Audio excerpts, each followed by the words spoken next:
Hey guys, welcome back to Sage and Stone Homestead. My name is Heather. I'm Levi. And we're back with another Q&A session. So we compile either a whole bunch of questions that we've gotten repeats of in the past couple months, or I do a Q&A call on our community tab, and a lot of these are from that. Also, I wanted to remind everybody, you can probably see it underneath the video now, that we do have a little mini merch launch that we made probably a couple months ago. It's called Hey Hair Don't Care. We also have some t-shirts on there that just have the Sage and Stone logo on it, and I'm really happy with the quality of these shirts. We just got our first one shirt in this past week and I really like it. So check that out if you feel so inclined. And with that, we'll get right into the first question. Brittany Fisher asked, did you ever study or have a background in horticultural or growing in general prior to moving to your homestead? You both always seem to have such a vast Rolodex, if you will, of knowledge, from gardening to fencing or structure building or agriculture in general. How much of this process has been research or learn as you go? I'd say a lot of it was learn as you go, but we didn't come into it completely unaware of how things worked. Now, as far as gardening, I basically did, because when I started my first garden, I was trying to start brassicas or cool weather crops like broccoli, cauliflower, cabbages. I was trying to start those in July, outside in 100-degree heat, and it doesn't work very well at all. They got really attacked by the cabbage loopers and things, and that was definitely a learning experience. But for things like building, that's kind of something Levi's done for a really long time. Growing up, my dad did all kinds of handyman type stuff, construction. He owned a cabinet shop when I was very little, so it's something I've grown up with as far as just knowing my way around tools and lumber and whatever.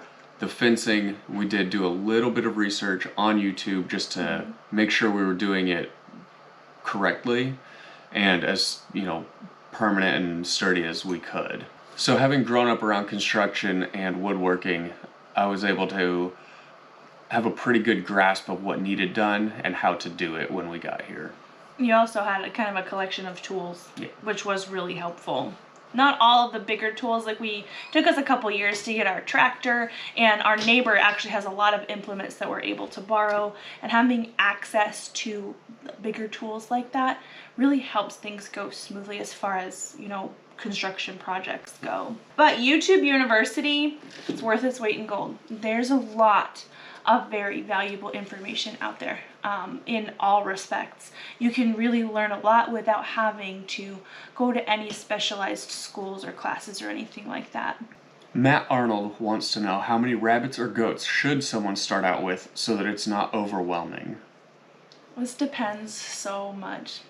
It depends on the person, and it depends on the livestock themselves.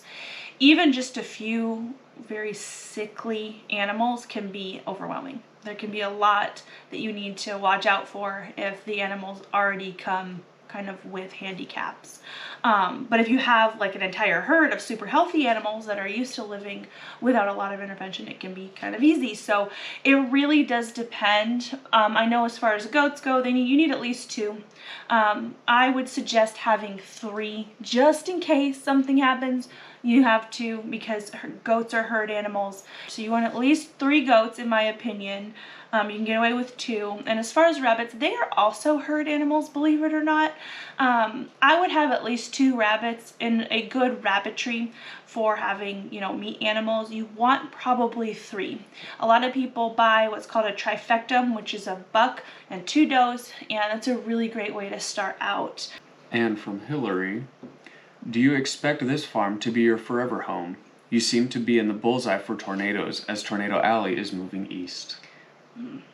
We didn't know about the tornado situation at all when we moved here. We actually moved from Kansas. And when we lived in Kansas, we lived there for 2 years, and we did not have as many close calls as we've had here. It's weird. It's very weird. So we live in what's called Dixie Alley. I'm going to put a visual on the screen right now. There have been records for the past, I think since 1980 something, of the tornadoes in the United States. And you can see here that there's just as many tornadoes in Dixie Alley where we are as there are in regular old Tornado Alley. The thing about Tornado Alley is they're usually a lot bigger. They're a lot more picturesque and they're a lot more long track. We get a lot of tornadoes around here, but they're usually smaller and they drop down really fast and go up really fast. They usually aren't super long track tornadoes. The long track tornado situation that we had in December of 2021, that was unusual for this area. That was very unusual, and hopefully we never see something like that again. But having said that, we don't plan to move. When we moved here, we saw and heard that there was a tornado siren in town. We saw that our neighbors had tornado shelters. Figured we probably needed it because I did know that there were tornadoes in south of us, in Nashville, and north of us, over in the Hopkinsville area and beyond. So I knew that there was the chance on either side of us, and figured maybe something would come in the middle because everybody around us seemed to be prepared for them. So we got our tornado shelter, and that's the best that we can do because, as you can see, tornadoes are kind of everywhere in the central US. And if not tornadoes, it's something. That's the thing. If it's not tornadoes, it is something. There's something everywhere in the United States. We've got quite the weather situation. It's wildfires, there's earthquakes, they're getting feet and feet of snow and ice and hurricanes, flooding. We came from Florida. We've lived in Florida. So if you guys aren't aware, my husband used to be in the military, and with that we've moved a lot of places. Colorado had some very intense winds. Colorado has bears. We had one of those in our backyard one Mountain night. Lions prowling through the neighborhoods. Everywhere has something. Tornadoes are really scary, but we're as prepared as we can be here. Tammy wants to know if you bathe your bucks in spring. She was wondering about the urine buildup from rut. I don't bathe my bucks ever, spring or otherwise, and I actually have never dealt with urine scald. I know some bucks really are excessive with spraying their cologne on the back of their legs and on their faces.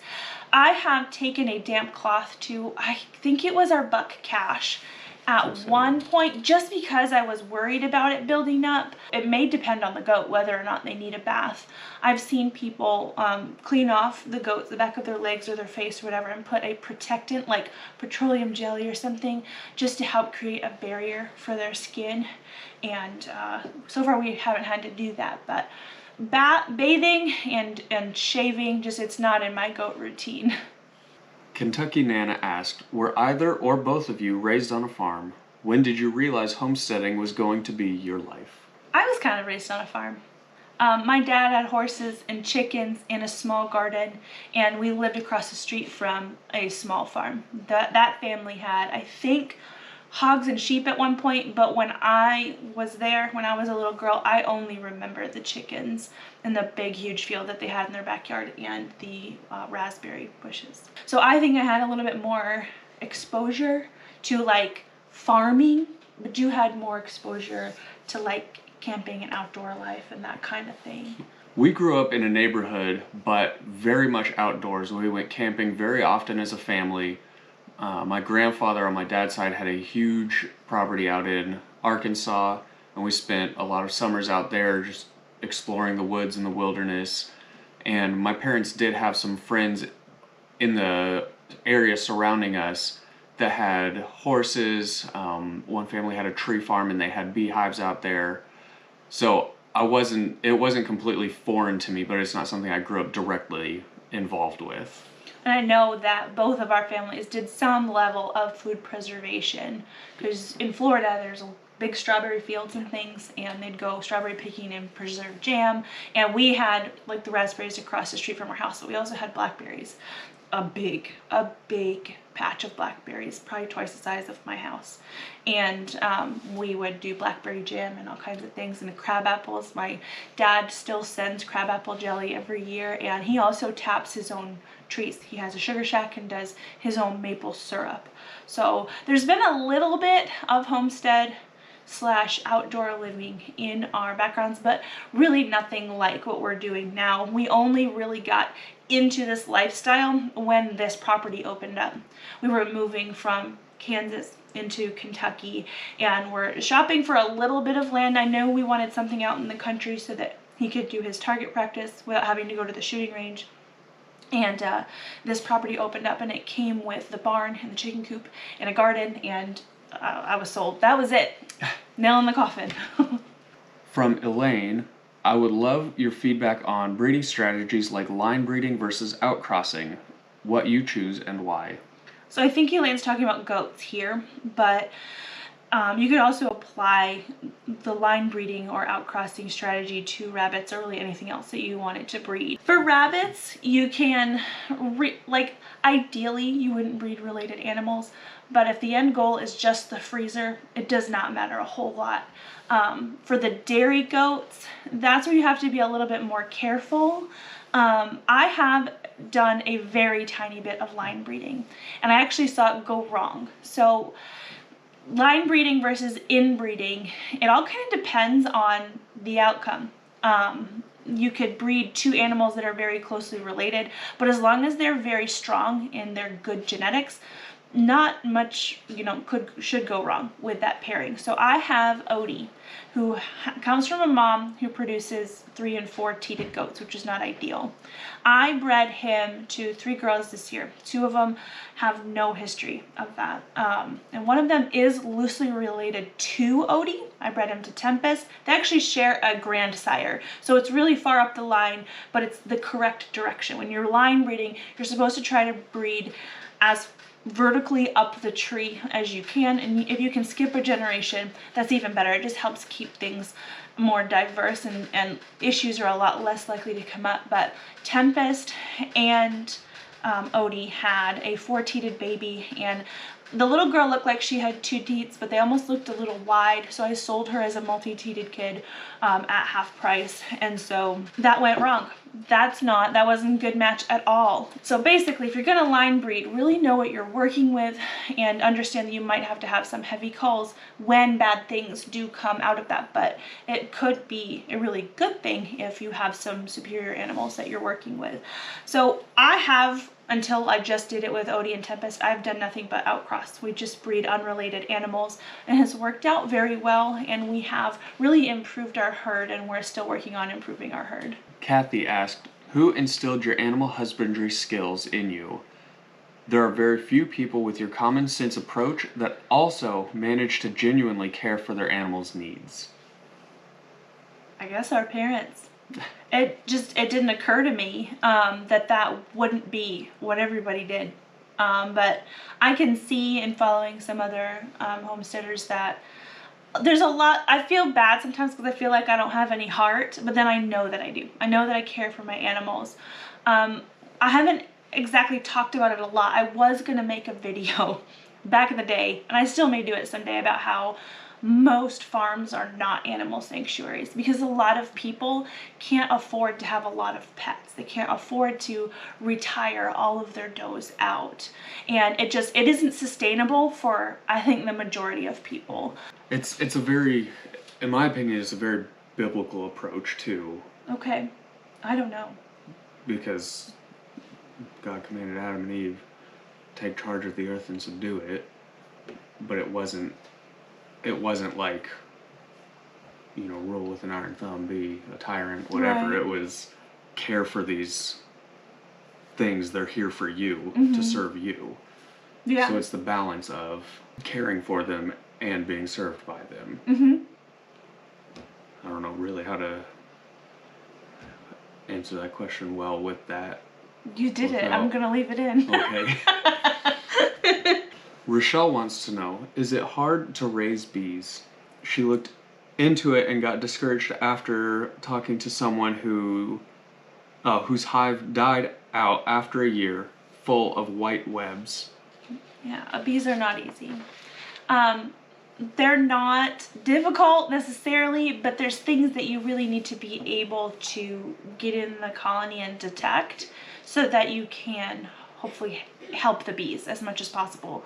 A lot of bees can be susceptible to certain disease and certain pests, and there's different ways to make sure that they don't have that kind of problem. So I'm going to assume that wherever the lady was who lost their colony to wax moth, that's what that sounds like. Sometimes when a colony is weaker for whatever reason, then the wax moth has the ability to come in and really take over.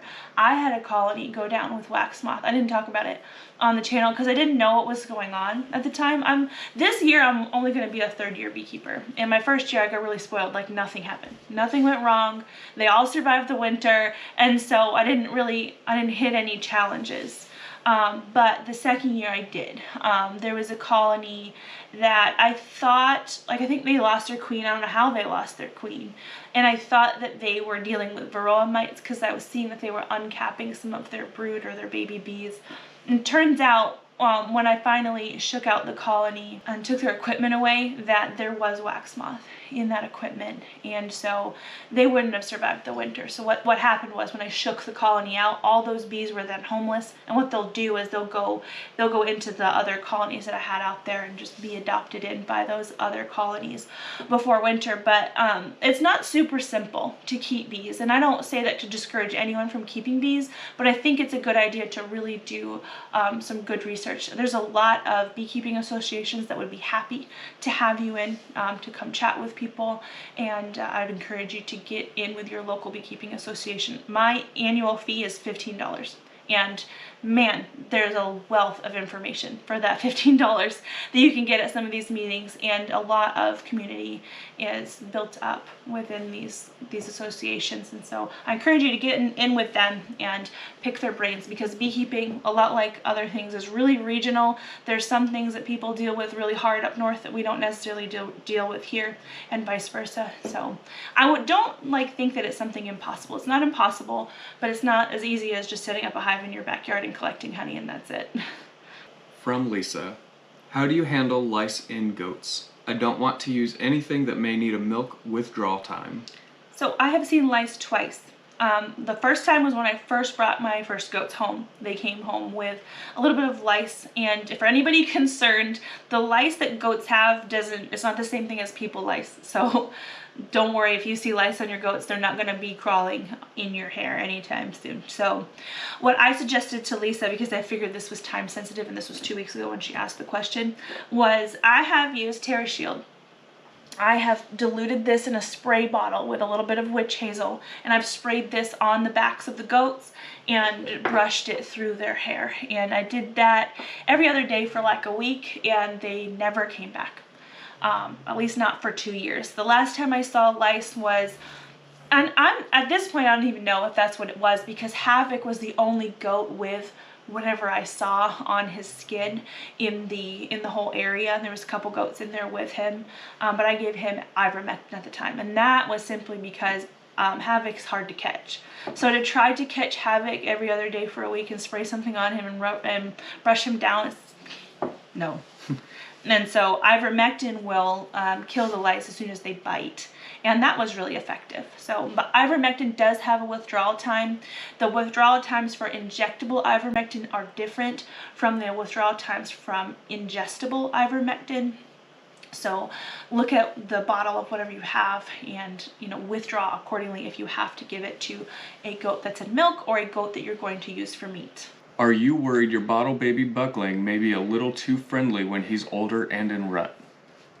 Nope, not anymore. So our first experience with a bottle baby buckling or bottle baby goats at all that we brought in was actually last year. So when we brought our first bottle baby La Manchas on, it was Hamish, Talia, and Calamity, and they're over a year old now, and they're doing wonderfully. But Hamish was a little bit too much when he came into his first rut.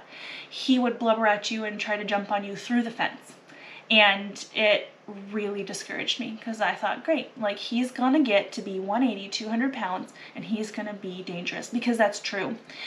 Some bottle babies, they don't even have to be bottle babies, but a lot of bottle babies, they don't understand really that you're not part of the herd, and so they'll kind of treat you like any goat, and that can get dangerous because we're not goats. We're not able to like headbutt them back or whatever. So I contacted the breeder at the time who raises bottle babies, and she gave me the best tip ever. And I was gonna record the solution for you guys once I knew that it worked, but I only had to do it twice. And so I haven't had the opportunity to show you what I did, but I can explain to you what I did. She told me to grab him by his tail and not let go until he screamed. And that it would freak him out enough that he would leave me alone. And I did it once, and then like maybe a week later, he kind of looked at me and like blubbered his tongue, and maybe he kicked his front leg. I don't know. You know how bucks do. I did it again. I was just out there feeding. I held his tail and he wailed and ran, and I have never had to do it since.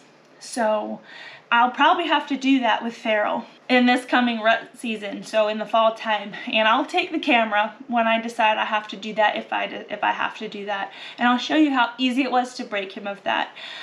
You can also, I've seen this on some pat goat YouTube channels, you can flip a goat onto their back. And it's a way to get them to be submissive. So a lot of this mounting behavior that goats do and headbutting and whatever, it's a dominance thing. And if you can knock them over and get them on their back, kind of like how a dog would be submissive when they are showing you their belly, it's the same thing with a goat. This guy on this pat goat channel reached underneath the goat and grabbed the opposing legs and literally just pulled him, and the goat slammed down on his back and freaked out and didn't like it. But that's how he broke his goats, of being a little bit too much, a little bit too dominant or whatever. So those are options, and I have seen the tail thing work here, so I don't worry about having a bottle baby buck. I actually kind of prefer having a bottle baby buck. I know that is not a lot of other people's preferences, but I don't like not being able to catch my bucks. I have to handle them. I have to get them for their copper. I have to get them for their hooves. I have to get them to move them around for breeding. And the boys that I can walk up to and just put a leash on and walk away with, that's the best. You don't have to have a bottle baby in order to achieve that, but you have to have a goat that's well socialized. And the only goats I have that weren't bottle babies that were well socialized were ones that I kept back here and I took time with as babies. And those boys can also be overbearing without being bottle babies. Titus regularly jumps on my back when I sit down around the buck. So hopefully that helps people not be super discouraged if bottle babies are really the only thing available around you, because that's kind of how it is here.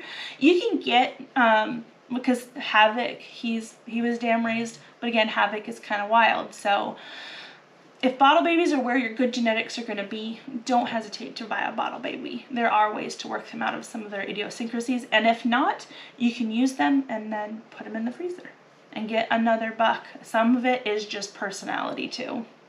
If you're culling goats with parasite problems, why did you keep the goat that got meningeal worm last year?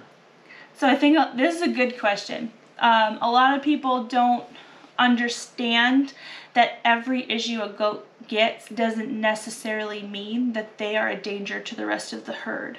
If a goat harbors worms that have resistance to certain dewormers, they can be kind of a worm bomb to the rest of the herd, especially if it's something like barber pole worm or other worms that are really dangerous to have a resistant strain on your property.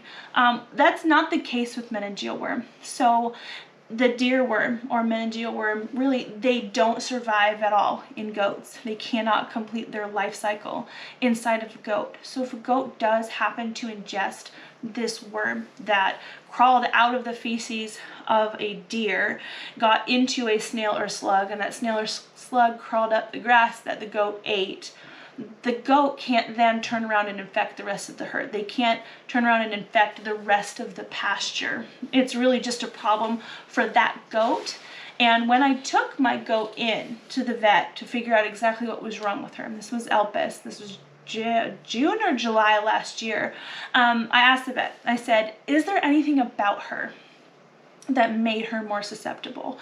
And she told me no. She said, you have goats out there that have ingested this as well. It all just kind of depends on where the worm decides to go. When they are in the body of a goat versus the body of a deer, they get lost. Even though they're really similar in structure, they're both ruminants, the meningeal worm kind of spends its time trying to find an ideal place in order to live out its life, and it can't do that inside of a goat. So it happened to get lost in a few different places in Elpis before I realized what was going on. And she had that meningeal worm in her body for 6 weeks before I figured out what was going on, took her to the vet, got that confirmed, and then got her treated. So now I know what to look out for. And I hopefully don't have to experience that ever again, because really the main way to keep meningeal worm out of your herd is to keep deer off of your pastures. And last year we put in that brand new pasture around our pond, and there was really nothing out there, no dogs out there to keep the deer away from our pasture. And so there were dormant eggs on the pasture that, you know, got ingested by slugs and snails, and, you know, they tried to get into more deer, but they found a couple of our goats, or at least one of our goats that we know of. But now that the Mars, the livestock guardian, has been out there for a year, and we have seen some ducks and some geese on the pond that will eat the slugs and snails, I think we probably are going to be in the clear, or at least much more in the clear than we were last year, and it shouldn't be a problem. And in any case, really keeping Elpis, if she happens to get it again, which I think is super unlikely, that would be the worst luck ever in the history of anything, all it would mean is that I'm out like $80 worth of dewormer. And is Elpis worth $80 of dewormer? Yes, she is. So that's really the only risk to keeping Elpis, is maybe, or any of the goats on the pasture, is maybe they'll need $80 worth of panicum. And for anybody who doesn't know, this is the dewormer that the vet had us using for Elpis. It was 5 days of panicum at 6 times the regular dose. And the regular dose is 1 ml per 10 pounds. So 6 times that for 5 days. Normally you do 1 ml per 10 pounds for 3 days for anything else that this white wormer responds to. So, but she shouldn't be able to pass any kind of susceptibility on to her kids. She didn't get any susceptibility from her parents because they've never gone down with deerworm. It was just an unlucky thing. But also, on that note too, there's a lot of management things that I need to work on for my herd. I haven't actually culled anybody for worms at all yet, because I didn't really decide that I was going to do really hardcore culls for worm issues until we were coming into the fall, and so it really hasn't been the worm season. I just recently got my microscope, and super interesting, some of the girls started up with clumpy poops, and I looked at them underneath the microscope, and worms isn't it. There's either no worm eggs or one worm egg in there, and there's quite a few different reasons that goats can get clumpy poop, and it's making me really relieved to realize that it's not always worms, because these are some of the goats that I thought were just super wormy. One of the things that's changed for them is a lot more access to fresh grass. So a little bit of a diet change has happened. So I put out some baking soda down in the barn once I saw the clumpy poop. The goats that were having the clumpy poop with no worm eggs in them were eating out of the baking soda. So they were balancing out their pH with the baking soda, and as far as I know, that's going to be taking care of the issue. But I'm going to be keeping track of them and all of the girls that are born out of most of the goats out there. I'm going to keep for the whole summer and decide who I'm officially keeping by the time the worm season is done.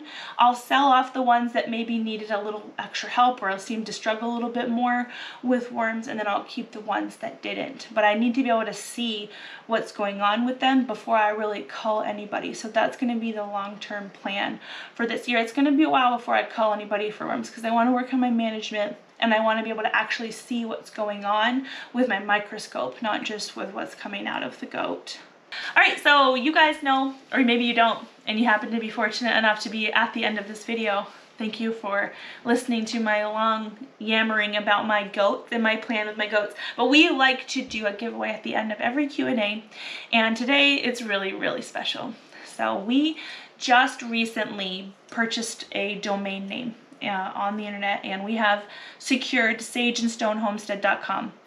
I'll link it in the description box. There's nothing there except for a picture of me and Levi and maybe some blank listings, but we are going to be putting up some things that we make off of our farm, or things that we procure off of our farm over the course of the year as they kind of become available, as we kind of make them, as we have time. And one of those things is some antler jewelry and antler trinkets that Levi has made in the past. He has a lot of stuff like this. In 2020, I had a lot of spare time, as a lot of people did. Yeah. And I don't even really recall what spurred on the notion, but I started making rings, buttons, keychains, just different things with antler. There were some white-tailed deer antlers in the shed here when we got here, and I've found a few at yard sales and Craigslist, and it's just been something that's taken up time and just been an enjoyable little hobby craft. I haven't done anything for a while, but I still have a whole box full of stuff that I've made that will be going up on the website at some point. I'll get them up there soon, but down in the comments, tell us your favorite animal, and you can win this awesome little antler keychain. You said this is a brow tine? Yes. Okay, so this is part of the antler, and it looks polished. Did you do any kind of resin? It is just polished. It's just polished. We finally got in bottles for our honey. So you can probably tell, if you know anything about honey, that our honey has started to crystallize. I know why this happened. A lot of the frames that we used and we spun out this year had pollen in them. And so when your honey has a higher pollen content, it has a higher likelihood of crystallizing. And so that's what happened. But actually honey with pollen in it is healthier for you. So it's a little bit grainy, but it melts really nicely in teas. I'm gonna send this out to the same commenter who comments me their favorite animal. So put that down in the comments below. In a week, I'll go live and we'll have a little bit of a chat, and we'll announce the giveaway winner there, and then you can email me your goodies, your info, and I'll get this out to you ASAP. So as always, don't think that you won something if I just commented and told you won. I haven't experienced the comment bots yet, but we are very nearly at 10,000 subscribers, and so I don't know when the channel starts looking appealing to comment bots who try to impersonate us. But we do a lot of giveaways here, but I always will announce the winners with my face. You'll know that you won because I told you like this, not because I told you in a comment. So I will be going live in a week to announce the winner, and let me know your favorite animal in the comments below. Good night, guys.